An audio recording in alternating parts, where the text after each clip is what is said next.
Football चुनावी चिन्ह लेकर प्रभाग क्रमांक 9 गढ़ 10 से विनील चौरसिया अपक्ष उम्मीदवार के रूप में चुनावी मैदान में मौजूद है और 15 जनवरी 2026 को लेकर क्या उनका कहना है, किस प्रकार का एजेंडा लेकर वो चुनावी मैदान में आए हैं, ये हम जानेंगे सीधा विनील चौरसिया से। सर, क्या चुनावी एजेंडा है आपका आने वाले मतदान को लेकर? नमस्कार, मैं विनील चौरसिया। हम अभी तक की जो सेवाएं करते आए हैं, पूरी जितनी भी सेवाएं हैं जो हम देते हैं, जैसा मैं साई ताज बुद्ध जीसस वाहिगुरु सेवा संस्था अध्यक्ष हूँ। अभी तक हम जितने साहुवान, पानी के टैंक, व्हील चेयर और गैस सिलेंडर और कई चीज़ें पानी पेंचिल से लेकर ड्रिल मशीन से लेकर हम लोगों को प्रोवाइड करते हैं ताकि लोगों को तकलीफ़ ना हो। इस तरीके से हम सेवा करते हैं, व्हील चेयर से लेकर हर चीज़।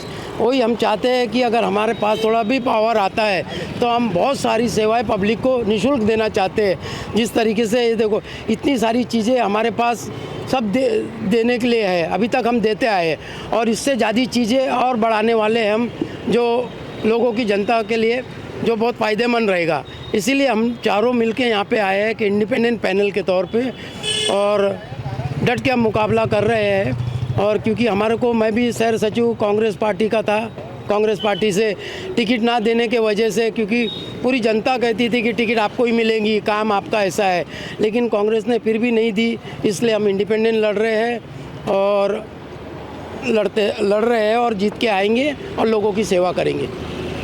सर, जैसे कि आपने कहा कि पूरी जनता कहती थी टिकट आपको ही मिलेगी, जनता यह भी कह रही है कि जनता का आरोप है कि केवल चुनाव के दौर पर नेताओं की ओर से बड़े बड़े वादे किए जाते हैं और चुनाव के बाद जनता कौन है ये भी नेता जानता नहीं है। तो इस पर आप क्या कहेंगे? ये आपने बहुत अच्छा प्रश्न किया। मैं विनील चौरसिया, आप पूरे एरिया में जाके पूछ लो विनील चौरसिया का काम कैसा है, उसे वोट देना चाहिए या नहीं देना चाहिए, या विनील के पैनल को जिताना चाहिए या नहीं जिताना चाहिए। आपको पूरी जनता बता देगी कि भाई उसका पैनल पूरा काम कर रहा है। विनील, जब मैं 2017 में इलेक्शन हारा था तो मैं जब से आज तक ये कार्य में लगा हुआ हूँ, आज से 9 साल हो गए। कोई से भी आप पूरा चाहे सर्वे करा लीजिए, और इसके पहले भी कई सर्वे हो चुके हैं, सब में पता चल जाएगा आपको। पूरी जनता बताएंगी कि नहीं ये तो है और इनके जैसे ही आदमी चाहिए महानगर पालिका में। जैसे मैं जगह जगह प्याव भी खोलता था, उसमें हमारा एक नारा ही था, गरीबों की सेवा में ही भगवान की सच्ची सेवा है, ये हमारा नारा है।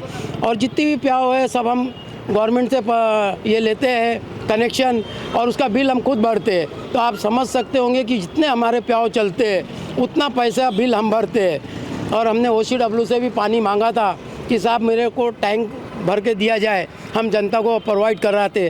तो उन्होंने बोले हम नहीं दे सकते विनील भाई, क्योंकि आप फ्री में देते हैं, हम आपसे पैसे लेंगे या गलत मैसेज जाएगा कि OCW हमको पानी बेच रही है और विनील फ्री में दे रहा है पब्लिक को। तो उन्होंने मना किया हमें। फिर भी हमने कुछ हार नहीं माने, हमने बोरिंग खुदाए घर में और टैंकों से पानी पहुंचाते हैं, जगह जगह पानी पहुंचाते हैं।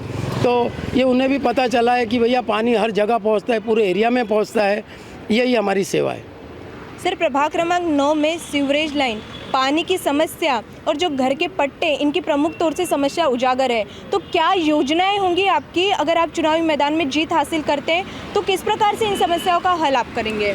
ये देखो, सबसे पहले तो जितनी भी सीवर लाइन है ये तो पूरी चौकेज है हर जगह, क्योंकि ये कर्मचारी काम बराबर नहीं कर रहे और लोगों को इतना परेशान कर रहे हैं कि वो बिन पैसे लिए किसी का काम नहीं करते। अगर आज आप कंप्लेन लिखाओ, 15 दिन तक वो टालते हैं कि अभी बहुत है, ऐसा है वैसा है, और फिर वो अपने को सजेशन देते हैं कि नाली का वो फट गया है, टूट गया है पाइप, वो पूरी पाइपलाइन डालना है, इंजीनियर को बुलाओ। तो ये सब धोखेबाजी बात करते हैं। तो हमने सोचा है, और आपको बिगर पैसे लिए आपका काम नहीं करते। जब भी वो आएंगे तो 300 या 500 लिए बिना काम नहीं करते। तो ये सब हमको पब्लिक को बताना है, और पब्लिक को जब अगर हम जीत के आते हैं तो उन्हें 1 रुपये नहीं देना है, और जो भी प्रॉब्लम रहेगा हम 2 दिन में सॉल्व करेंगे, जितना भी ये प्रॉब्लम है।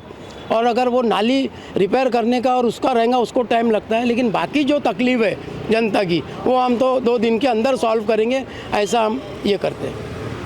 नागपुर समय न्यूज़ के माध्यम से आप मतदाताओं को खुद की चुनावी जीत के लिए क्या बोलेंगे?